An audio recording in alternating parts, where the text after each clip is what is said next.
माता की। तो बुलडोजर यहीं चला है कह रहे हैं। बुलडोजर किस पे चला है? पे चला है, अपराधियों पे चला है, अत्याचारियों पे चला है, दुराचारियों पे चला है बुलडोजर। श्री राम, श्री राम। ये सरकार सुरक्षा के मामले में बिल्कुल फेल रही है, क्योंकि ये आजम खान को सुरक्षा नहीं दिए, ये अतीक अहमद को सुरक्षा नहीं दिए, ये मुख्तार अंसारी को सुरक्षा नहीं दिए।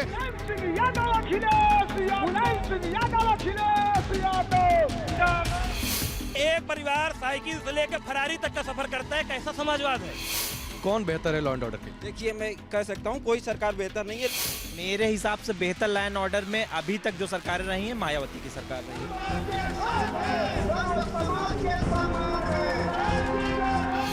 अरे भैया मेरे, ये सब बहुत पुराना स्टाइल हो गया कि निष्पक्षता आप किसी को सिखाने जाइए, ठीक है ना? नहीं, ये एक मिनट रुक जाइए, ये बहुत पुराना मुद्दा हो गया कि निष्पक्षता सिखाइए। अरे ये मीडिया से है, ये मीडिया हमारी बात करने पड़े। ये देखिए, ये भक्त लोग। सर 12 से 17 में असिस्टेंट प्रोफेसर का एग्जाम होता है, रैंक नहीं जारी की जाती है। ये पारदर्शिता ही है कि रैंक से लिस्ट जारी हुई है। फिट किए गए हैं ये लोग, एजेंट हैं। किसके? फिट किए गए, किसके? आजादी पार्टी के एजेंट हैं। अच्छा एजेंट है, आप किसके एजेंट? हम किसी के एजेंट नहीं है।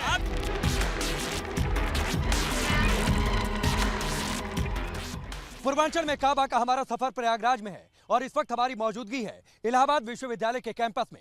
इलाहाबाद विश्वविद्यालय, जिसे कभी पूरब का ऑक्सफोर्ड कहा जाता था, आज भी ये शिक्षा का एक बड़ा केंद्र है। यूपी के चुनाव में युवा वोटर्स की आबादी करीब 32.08% के आसपास है। यूपी का चुनाव ये दर्शाता है जिस ओर युवाओं का रुझान गया, सरकार उसी की बनी। सवाल यह है, इस बार युवाओं के मुद्दे क्या हैं? अलग अलग राजनीतिक दलों से उनकी अपेक्षाएं क्या हैं? बेरोजगारी जैसे गंभीर मुद्दे पर युवा आखिरकार किस राजनीतिक दल के साथ है? इलाहाबाद विश्वविद्यालय के अलग अलग हॉस्टल्स में हम युवाओं से जुड़े मुद्दों की पड़ताल करेंगे।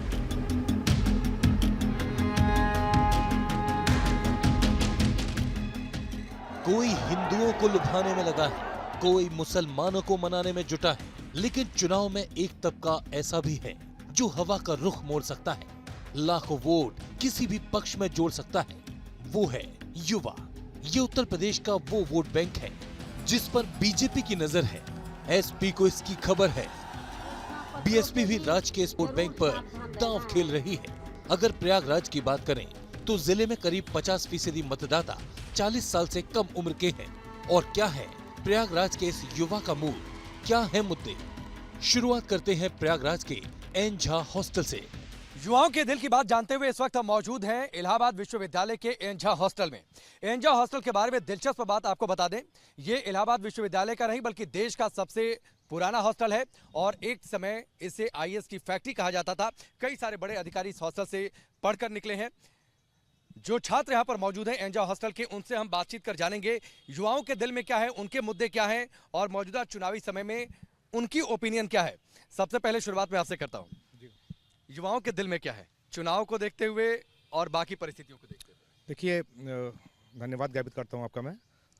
लोकतंत्र के लिए जो सबसे महत्वपूर्ण चीज़ होती है, जो हम सभी छात्र चाहते हैं या जो एक आम नागरिक चाहते हैं, उनके लिए एक ट्रांसपेरेंसी, जो शुचिता बोलते हैं इसे हम, और दूसरी चीज़ ये है कि हमारे जो रोजगार परक मुद्दे हैं और जो हमारे आम जीवन से जुड़े मुद्दे हैं, उन सभी मुद्दों पर सभी जो छात्र होते हैं या जो सिविलियंस होते हैं, उन्हें सहूलियत चाहिए होती है।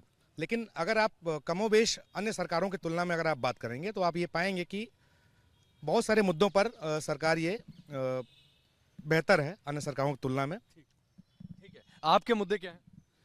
हमारा मुद्दा तो सर सबसे पहले रोजगार। युवाओं में उत्तर प्रदेश में काफ़ी बेरोजगारी है और इस सरकार में रोजगार तो मिले हैं, लेकिन जिस वायदे के साथ सरकार आई थी कि हम 2 करोड़ रोजगार देंगे और परीक्षाओं में शुचिता का मामला रहा हो, तो उस पर सरकार कहीं ना कहीं फेल नज़र आई है। चुनाव में देखिए एक बड़ा मुद्दा बेरोजगारी का हो गया। एन झा के बारे में जैसे आप लोगों ने बताया, पुराना हॉस्टल, आईएएस की फैक्ट्री, माहौल बदला क्या है? माहौल बहुत कुछ बदला है। जिस तरीके से हम अगर शिक्षा की बात करें, सुरक्षा की बात करें, स्वास्थ्य की बात करें, तो जो पूर्ववर्ती सरकारें रही हैं, अगर उनसे एक हम मतलब कि एक तुलनात्मक अध्ययन करें तो बीजेपी जो है हमको कहीं इसमें बहुत आगे निकलती हुई दिखाई देती है। जो एक अभी सर ने जैसे शुचिता की बात की तो पिछली सरकारों में शुचिता के नाम पे कुछ नहीं हुआ करता था और एक और विशेष लोगों को नौकरियां बांट दी जाती थी अभी ये कह रहे थे एक जात विशेष की नौकरी मिली, मैं इनको बताना चाहता हूँ ना। मिली तो थी ना, इसमें गलत है? नहीं कहा गलत है। आप ये रिजल्ट लाए, मैं सुनिए सर, ये कह रहा सारी पोस्टिंग अनिल यादव जैसे मतलब कि आयोग और भ्रष्ट व्यक्ति को, इंटर कॉलेज का जो व्यक्ति मास्टर था उसको लाया के लोक सेवा आयोग जैसे मुद्दे पे। ये मैं शांत था, ये शांत रहा, ये प्रूफ के साथ बात करें, मैं प्रूफ के साथ बात करूँ। वेट, डेटा दे रहे हैं, डेटा हाँ दे लाए डाटा। अभी कह रहे हैं लाइए डेटा। डेटा हमारे पास है, ऑनलाइन डेटा इनको दिखाते हैं कि निकालिए। अभी असिस्टेंट प्रोफेसर के पोस्ट में 16 में 14 लोग कर दिया। 69,000 की जो वैकेंसी थी उसमें भी ये लोग कितना कुछ जो कह रहे हैं, भूल जा रहे हैं। ये भाई साहब बाबा के ही सरकार में मतलब कि अपने काबिलियत के दम पे यंग साइंटिस्ट का अवार्ड पाए जो है। पाए। अरे तो कहे और दूसरी बात, मैंने ये गलत बात है ना, यंग साइंटिस्ट अवार्ड मिल गया, आप सर अभी इनकी बात सुनिए। क्या सर मैं बता रहा हूँ, जैसा कि हमारे बड़े भाई कह रहे हैं कि जात का आरोप ऐसा कुछ नहीं था अखिलेश यादव सरकार में, ये कह रहे हैं, तो मैं इस पे जवाब देना चाह रहा हूं कि आखिर अनिल, लोक सेवा आयोग से बड़ी संस्था उत्तर प्रदेश की तो कोई संस्था होगी नहीं जहां से पूरे प्रदेश के अधिकारी चलाने के लिए निकल रहे हैं। तो ऐसा मतलब चीज जहां से अधिकारी निकलेंगे जो पूरे प्रदेश को चलाएंगे, वहां के लोक सेवा आयोग के अध्यक्ष को आपको इंटर कॉलेज का टीचर मिलता है जिसको आप अध्यक्ष बना देते हैं, एक विशेष जाति का अनिल यादव वो यादव थे इसलिए। सर उसके बाद बताता हूं, जगमोहन यादव प्रेजेंट टाइम में डीजीपी थे, उसका लड़का टॉप करता है। मंगलेश पांडे जो कि फर्स्ट रैंक थी उसको सेकंड बना दिया जाता है केवल उसको सिद्धार्थ यादव को टॉप कराने के लिए। क्या योग्यता थी सर बताइए? और आखिर माननीय उच्च न्यायालय को संज्ञान लेना पड़ता है, आप किस नशे में चूर थे, क्या रिश्ता था अनिल यादव से? FIR है आगरा में उसके नाम पे, आप उसको लोक सेवा आयोग का अध्यक्ष बना रहे हैं। सपा सरकार में कहीं ना कहीं ये देखा गया कि वो संवैधानिक प्रक्रिया धराशायी हो गई और जो एक जात विशेष को था उसको जो है लाभान्वित किया गया है। अभी बाबा का एक इंटरव्यू है, उसमें बोले ठाकुर होने मुझे गर्व है। क्यों अपमान क्यों नहीं? ठाकुर पर गर्व है, इधर आइए। नहीं ठाकुर पर नहीं, अगर पैदा होने में शर्म है क्या? नहीं है ना, तो फिर उसको आपको गर्व है कि शर्म है? ये आप यादव हैं तो आपको गर्व है कि मुझे गर्व है, तो फिर ठाकुर होने पर ये तो सर बाबा को क्यों शर्म आए भाई? तो बाबा को क्यों शर्म आए? वो व्यक्ति सर मैं इसे जवाब दूंगा। वो व्यक्ति बार ये कहता है कि मुझे जात से ना जोड़ो, लोग उसको उंगली कर रहे हैं। कह दिया कि तो कहा कि भाई गर्व है। पहले आपकी जिम्मेदारी है, आप युवाओं के मुद्दे पे बात कर रहे थे, अभी आप जातिवाद पे आ गए और सबसे ज्यादा चाटू मुद्दा नहीं है। अरे ये क्या मुद्दा? अरे क्यों? अगर जातिवाद के जरिए युवाओं को उनका हक नहीं मिल रहा तो ये मुद्दा आपको नहीं लग रहा है? नौकरी किसको चाहिए? नौकरी युवाओं को चाहिए ना, न चाहिए? और अगर जातिवाद के चक्कर में युवा को नौकरी नहीं मिल रही तो आपका मुद्दा ले रहे हैं आप, अभी चटकारा ले रहे हैं जाति वाले मुद्दे पे, इनको और इनको। नहीं, हम तो चटकारा नहीं ले रहे हैं, हम तो भाई साहब जो बातें हुई सबको डाटा पे आपने पूछा कहाँ से लोग डाटा पढ़े? अखबार से डेटा दे रहे हैं। नहीं संस्थानिक, सर से पूछिए संस्थानिक डाटा होना चाहिए, अखबारों के डाटा पे बात नहीं होनी चाहिए। एक बात, अखिलेश यादव मंच से कहते हैं कि हम आएंगे तो EWS खत्म कर देंगे। तुम दिए हो, तुम ही योग्य हो। सावण में कोई बेचारा नहीं, सावण में बेचारा गरीब नहीं है। अखिलेश यादव कुछ भी उलूल जुलूल बयान दिए जा रहे हैं, आप लोगों ने घेर लिया कि किसी भी विधि वो सत्ता में आए। देखिए हम लोग तर्कों पे बात करते हैं, हम लोग तर्क पे बात करते हैं। कौन? अखिलेश यादव मानसिक दिवालिया हो चुके हैं। उनको आपने गजब बात। सर उनको किसी भी कीमत पे मुख्यमंत्री की कुर्सी दिख रही है। आखिर कोई मुख्यमंत्री का चेहरा ये कहे जिसके मोटरसाइकिल है उसको 1 लीटर घोषणा पत्र में ये बयान होता है सर। 2 लीटर भी कह रहे हैं। हाँ, और 4 व्हीलर को 2 लीटर सर ये बयान होता है। ये अखिलेश यादव जान लीजिए वो फ्यूज बल्ब है और वो ऐसे फ्यूज बल्ब है। अखिलेश यादव फ्यूज बल्ब है और ऐसे फ्यूज बल्ब है, वो किसी भी होल्डर में सेट नहीं हो सकता, जो किसी होल्डर में नहीं। आप देख लीजिएगा कि जयंत कार्यकर्ताओं की भाषा बोल रहे हैं। प्रयागराज के इस युवा ने रोजगार की बात की, जातीय समीकरण पर बात की, पेपर लीक का मुद्दा भी खूब उछला। चुनाव पर गर्मा गर्मी बढ़ने लगी तो बात बुलडोजर तक आ गई। सुनिए जरा। तो बुलडोजर यहीं चला है कह रहे हैं। बुलडोजर किस पे चला है? बोलिए मत। बुलडोजरों पे चला है, अपराधियों पे चला है, अत्याचारियों पे चला है, दुराचारियों पे चला है बुलडोजर। बुलडोजर जो अनैतिक कार्य करने वाले पे दुराचारी। बुलडोजर न्याय के आप समर्थक हैं? बुलडोजर न्याय के आप माफियाओं पर चले तो समर्थक हैं, माफियाओं पर चले तो समर्थक हैं ना, न्यायालय सजा, माफियाओं पर चले संपत्ति सब न्यायालय बंद करा। हम बता रहे हैं बुलडोजर, वेट बोलिएगा मत, ठीक बुलडोजर की बात कर रहे हैं हम। टॉप 10 माफियाओं के नाम बुलडोजर चले तो आपको दिक्कत है? नहीं, हमें दिक्कत है। मैं टॉप 10 बात ही खत्म, मुद्दा ही चलाइए ना। धनंजय सिंह 25,000 की नामी, पुलिस लाइन के जस्ट बगल, सुनिए, पुलिस लाइन के जस्ट बगल। मैं बहुत तगड़ा जवाब दूंगा। सर कैमरे का मेरी विधानसभा है मल्हनी। सर एक मिनट, ये राजा शांत हो जाओ। मल्हनी विधानसभा पूरे देश की या पूरे विश्व की ऐसी विधानसभा होगी जिस विधानसभा में 50 करोड़ का काम चल रहा है और उतना विकास कार्य देश के किसी भी विधानसभा में नहीं हुआ है। और सुनिए सर, 25,000 का कोई इनाम नहीं है। एसटीएफ ने उनको क्या कहते हैं बाइज्जत बरी कर दिया है। अखिलेश यादव जानबूझ के, क्योंकि पूर्वांचल गढ़ रहा है जौनपुर का, और लकी यादव पारिवारिक अपने मिल गया जवाब। अरे मिल गया पार्टी ब्लॉक प्रमुख सर एक माइक क्यों छीन रहा है? मैं बता रहा हूँ, हमारे सुनिए, एक सेकंड।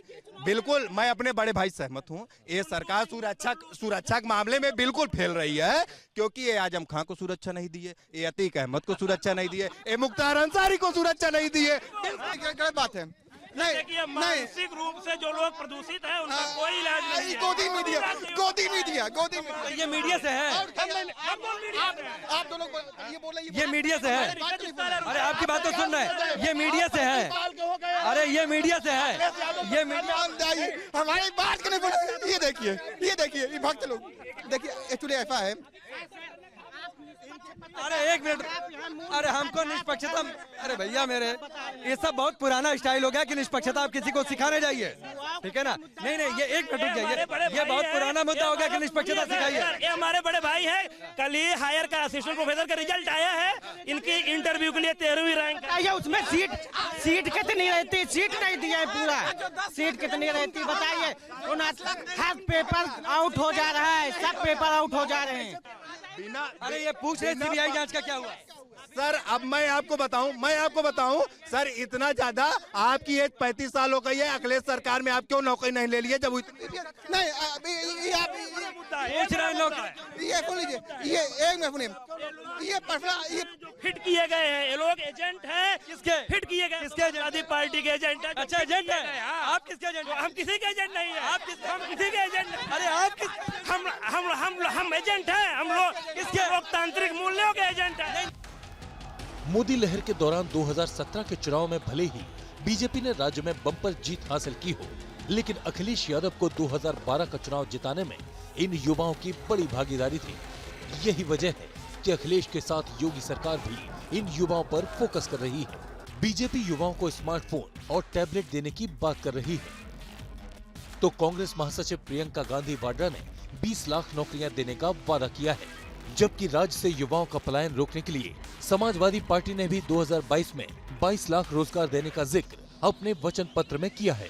इसके अलावा बहुजन समाज पार्टी भी अपनी रैलियों में युवाओं की आवाज भरपूर तरीके से उठा रही है। लेकिन युवाओं को किसकी बात पर भरोसा है, ये जानने के लिए हमने प्रयागराज के एक और हॉस्टल डायमंड जुबली का रुख किया। इस वक्त हमारी मौजूदगी है डायमंड जुबली हॉस्टल में। इलाहाबाद विश्वविद्यालय के one of the most scholar hostel में रहा है, इसकी गिनती होती रही है। कई सारे अधिकारी यहाँ से निकले हैं जो कि अलग अलग सेवाओं में हैं। यहाँ के छात्र मौजूद हैं, उनसे हम बातचीत करेंगे। सवाल सबसे पहला तो यही है कि युवाओं के मन में क्या है, वो क्या उम्मीद कर रहे हैं?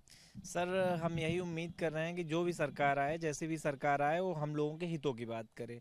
जैसे धीरे धीरे नंबर ऑफ वांट्स कम हो जा रहे हैं नौकरियों में। अगर हम आज नौकरियों की तैयारी कर रहे हैं सर, तो हम लोगों के लिए उपयुक्त पद भी आए। जैसे अभी आप लोक सेवा आयोग की बात करिए, तो अभी धीरे धीरे पीछे के 2-3 सालों में पद निरंतर घट रहे हैं। आपके लिए मुद्दा क्या आ रहा है आपके पास? हमारे लिए बेरोजगारी है मुद्दा से बड़ा, क्योंकि हम छात्र हैं, हमको रोजगार चाहिए, हम गरीब घर से आते हैं, हमें इकोनॉमी, हमारी कंडीशन ख़राब है, ठीक। और मुझे इस सरकार सबसे बड़ी परेशानी क्या है, ये सरकार जो है ये सरकार जो है देश में रैशनैलिटी खत्म कर रही है, परसेप्शन बढ़ा रही है। बेरोजगारी बड़ी समस्या है, लॉ एंड ऑर्डर कितना बड़ा मुद्दा रहता है छात्रों के लिए? देखिए, ये लॉ एंड ऑर्डर जो है ये किसी भी सरकार के लिए बहुत बड़ा मुद्दा होता है, लेकिन प्रेजेंट टाइम में देखा जाए तो इस समय ये जो उत्तर प्रदेश में योगी सरकार है ये अपने आप को कहती है कि मैं बहुत ही अच्छा शासन कर रही हूँ, लेकिन इसी सरकार में देखिए कि जो माफिया हैं क्रिकेट खेल रहे हैं और उन पर कोई कार्रवाई नहीं होती है। सरकार में बुलडोजर भी चला है। जी, बुलडोजर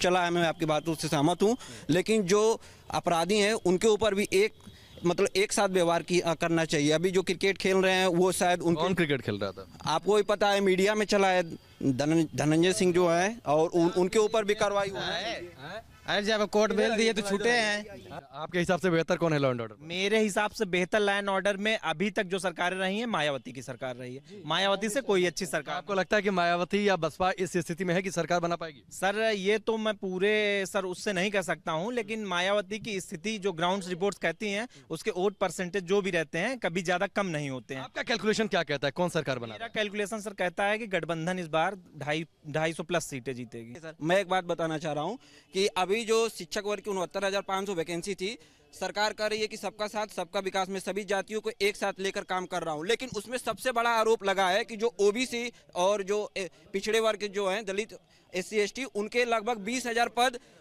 ऊपर वाले पदों से भर दिया गया है। और ये अभी हाई कोर्ट में मैटर चल रहा है। सरकार खुद 6,800 पद को फिर से उसमें समायोजित करने की इसके पहले सपा सरकार में जब इन्होंने जैसे बताया है कि ये योगी सरकार में 69,000 में जनरल को ज्यादा कर दिया गया, उसको ओबीसी को कम कर दिया गया, तो सर जनरल के साथ भी तो बहुत भेदभाव हुआ है, चाहे मायावती सरकार रही हो, बिल्कुल सही बात है, रही हो, सही बात है। सीट पे सर भेदभाव सर मेरी सब बीएसपी की रही हो, चाहे इसके सपा की रही हो, जनरल के साथ भेदभाव हमेशा। मैं समझता हूँ, मैं खुद जनरल कैटेगरी का हूँ। और रही बात सर जनरल के साथ नहीं भेदभाव सर, जनरल के साथ भेदभाव, बेरोजगारी कोई भी सरकार नहीं हटा पाएगी। भेदभाव हुआ है कि नहीं हुआ है?